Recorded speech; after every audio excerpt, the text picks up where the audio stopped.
So, good afternoon, and great to be with you. And thank you for arranging a real UK weather for me.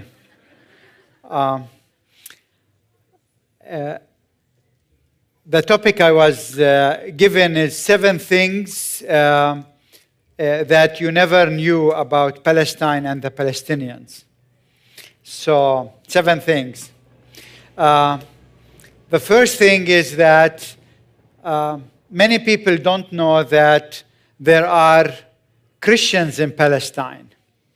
Often when they hear that there are Christians, the first question they ask us is, tell us, when did you convert to Christianity? Assuming that maybe we used to be heathens who were converted to Christianity by some British missionaries or something. And I always like to tell them, remember, Christianity did not start in Canterbury. Sometimes you might have that feeling, but it started in Palestine. And so the normal place to have Christians is Palestine. And the second thing is that the Palestinian Christian community are not a recent community. They have been there for the last 2,000 years. In fact, most probably we are the descendant of the first Christian community who believed in Jesus as their Messiah. So I was born across the street from where Jesus was born. I mean, literally across the street. And so I always like to think that most probably one of my grandmas used to babysit for Jesus.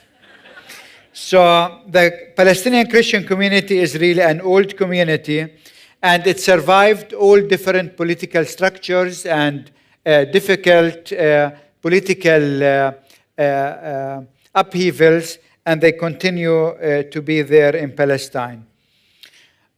The third thing maybe you never knew about is that although Christians in Palestine make less than 2% of the population, they play a much bigger role than their percentage. In a study we did recently, we found out that Christians in Palestine run 1/3 of the health services in the West Bank. Imagine, 2% run 1/3 of the health services. Also, what we found out in that study is that 45% of all non-governmental organizations, these are human rights organizations, social institutions, etc., are run by Christians or funded by churches. Imagine, 2%, they run 45% of non-governmental organizations. I'm sure you never knew about that. Maybe also you never knew that in Palestine, since we are having a Palestinian government since 1995, in average, we had 2 Christian ministers in the Palestinian cabinet out of 20. So that's like 10%. Right now, we have 2 ministers in the cabinet. Our finance minister is a Christian, and our tourism minister is a Christian. 2 very important, actually, positions. And actually, there are many of the Palestinian ambassadors abroad are Christians.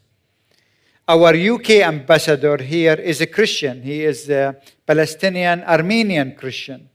Our ambassador in Germany is a Christian. Our ambassador in Romania is a Christian. Our ambassador in Italy is a Christian. So actually, Christians play a much bigger role than our percentage. On the other side, since the establishment of the State of Israel in 1948, there haven't been one single Christian minister in any Israeli government.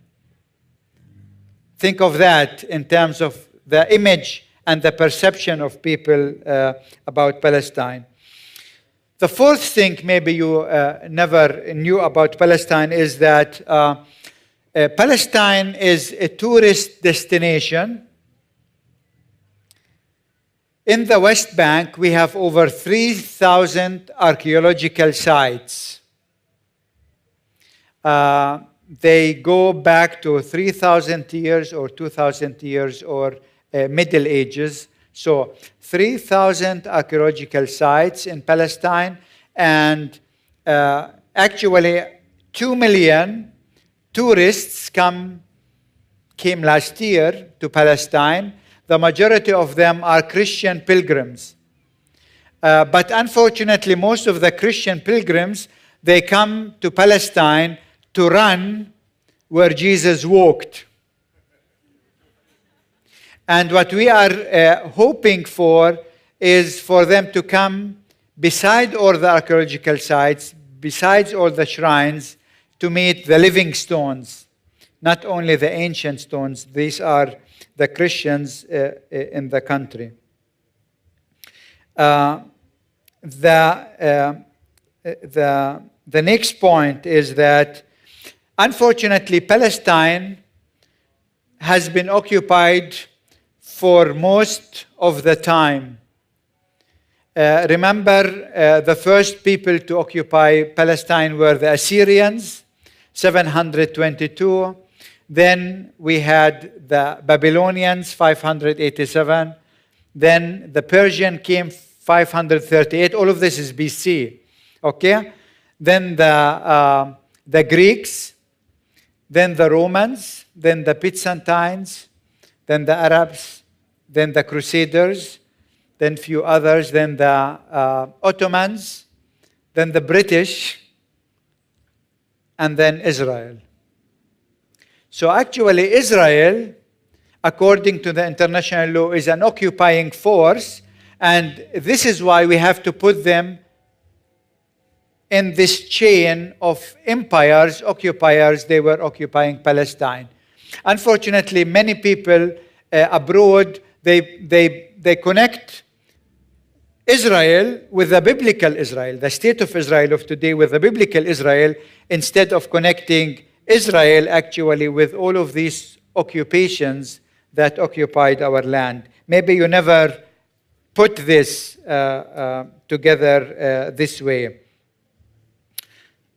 You are hearing a lot about Gaza these days, and I'm not sure if you knew that Gaza is only 360 square kilometers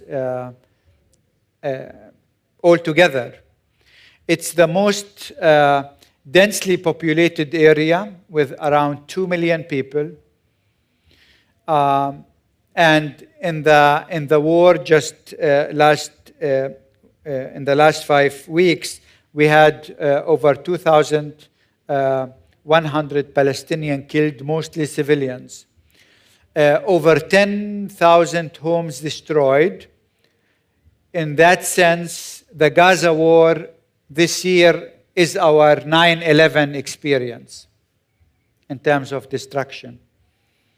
And yet what many people don't know about Gaza is that Gaza used to be the main mission hub in the 4th, 5th, and 6th century. Christianity actually was brought into South Palestine, into the Sinai Peninsula, into East Jordan by missionaries from Gaza. So that rich history of Gaza, unfortunately, it's not very well known. That's my 6th point. My 7th point, I will end with that, is that many people abroad think, that they are bystanders. They are watching the Middle East, people there killing each other, and they think they are actually bystanders. But fact is, the international community is part of the problem in the Middle East, not part of the solution. Why? Because the international community keeps actually subsidizing the occupation. The occupation cannot continue if the Israeli will pay for it from their own pocket.